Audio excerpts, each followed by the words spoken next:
รงการอ้อมขางเมืองก็เก็บเขาห่วงเขาสมเชยเพื่อสร้างหน่วยพัดปัดใส่เข้มแข็งหนักแน่นประจำปี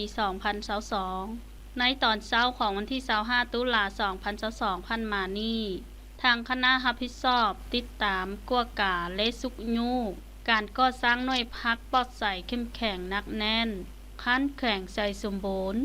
ได้ลงมาติดตามกวดกาและสุกยูการก่อสร้างหน่วยพัดปลอดใส่เข้มแข็งหนักแน่นอยู่เมืองห่มนันพาโดย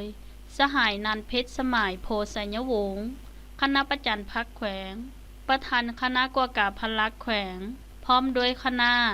มีสหายบุญมีสัญญสร้างประธานกวดกาพลักเมืองห่ม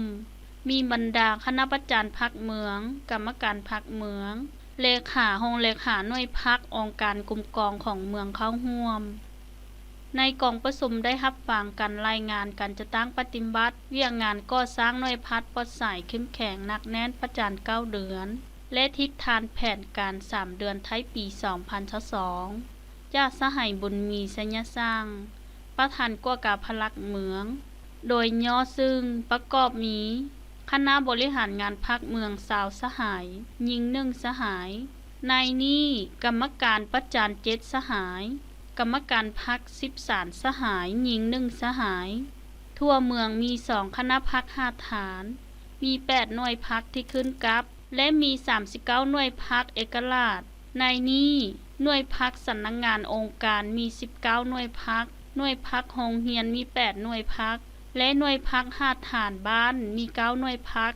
มีสมาชิกพรรคทั้งหมด440 สหาย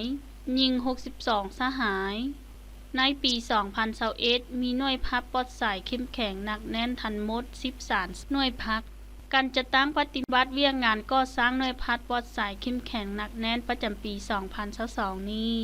คณะนำของเมืองได้รับรองแผนสั้นมี24 หน่วยพักในระยะ9 เดือนผ่านมาคณะรับผิดชอบคันเมือง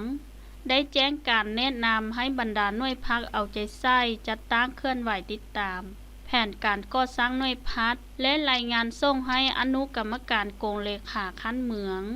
สุกยูเวียงงานก่อสร้างหน่วยพัดปลอดสายเข้มแข็งหนักแน่น